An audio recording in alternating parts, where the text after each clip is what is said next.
Hi అండి. ఈరోజైతే బెండకాయ పల్లీలు వేసి ఎలా ఫ్రై చేసుకోవాలో చూద్దాము. ఇదైతే మామూలు బెండకాయ ఫ్రై కంటే పల్లీలు వేసి చేస్తే చాలా టేస్టీగా ఉంటుంది. ఇప్పుడైతే మనం స్టార్ట్ చేద్దాం. ఇలా అయితే గ్యాస్ మీద ఒక కడాయి పెట్టుకొని అందులో అయితే ఆయిల్ పోసేసుకుందాం.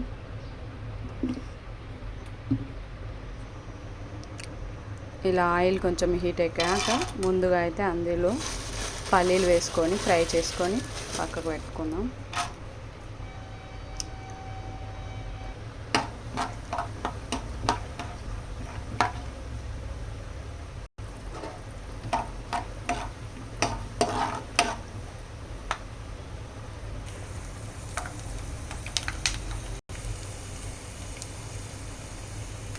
ఇలా పల్లీలు ఫ్రై అయ్యాక తీసి పక్కన పెట్టేసుకోవాలి.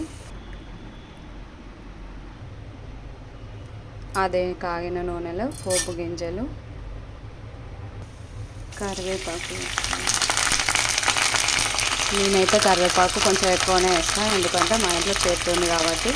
కరివేపాకు తిన్నా కూడా హెల్దీ కాబట్టి కొంచెం ఎక్కువగా వాడేస్తాను. ఇలా కరివేపాకు వేసిన తర్వాత ఆనియన్స్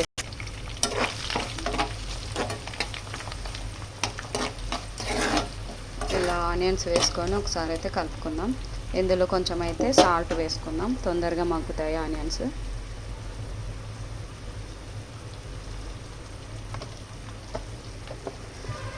సాల్ట్ వేసిన తర్వాత అయితే ఒకసారి అయితే కలిపేసుకుందాం.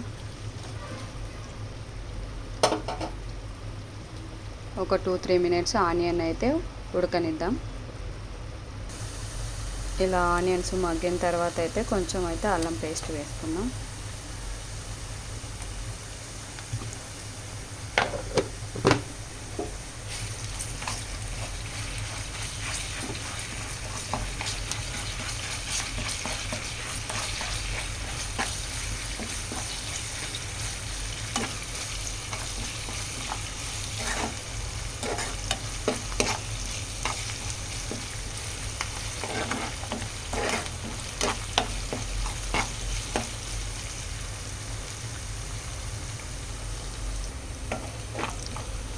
ఇలా ఆనియన్స్ కలర్ చేంజ్ అయ్యాక అందులో అయితే బెండకాయలు వేసేసుకుందాం.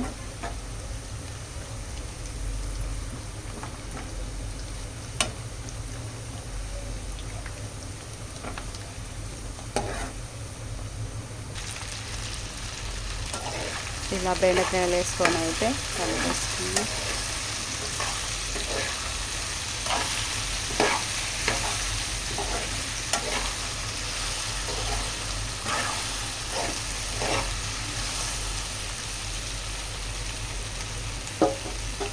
ఇప్పుడైతే ఒక 2-3 మినిట్స్ అయితే మూత పెట్టేద్దాం, బెండకాయలు కొంచెం ఉడుకుతాయి.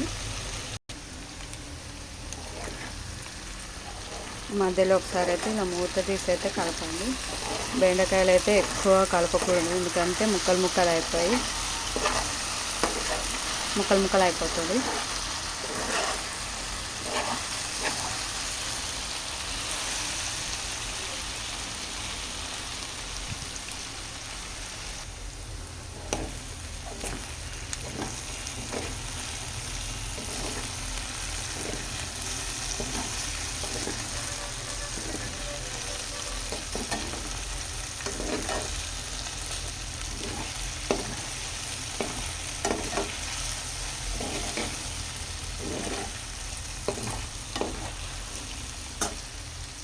ఇలా కొంచెం ఫ్రై అయ్యాక ఇందులో అయితే పసుపు వేసుకుందాం. పసుపు ముందే వేయచ్చు ఆయిల్లో, కానీ అలా వేస్తే ముక్కల్ని ఉడకనివ్వదు. అందుకోసమే ఇలా ముక్కలు ఉడికిన తర్వాత పసుపు వేస్తే బాగుంటుంది.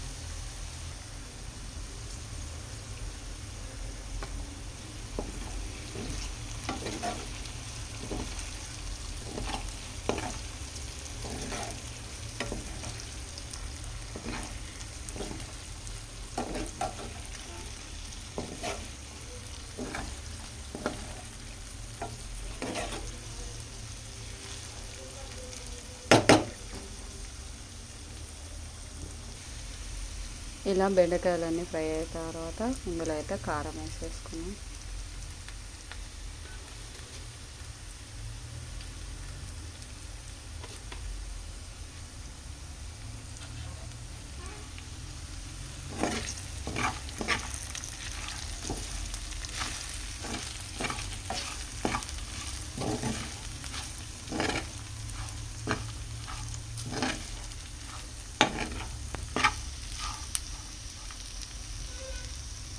ఇలా కారం వేసిన తర్వాత అయితే 2 నిమిషాలు అయితే మగ్గనిద్దాం, కారం ఉడికిపోతుంది. ఇలా బెండకాయలు అయితే ఫ్రై అయిన తర్వాత కారం మగ్గిన తర్వాత ఇలా ఫస్ట్ వేయించి పెట్టుకున్న పల్లీలు అయితే వేసుకొని కలుపుకోవాలి. అంతే, జిడ్డు జిడ్డుగా ఉండే బెండకాయ కూడా ఇలా పల్లీలు వేసి ట్రై చేయండి, చాలా టేస్టీగా ఉంటుంది. తినని వాళ్ళు కూడా తింటారు.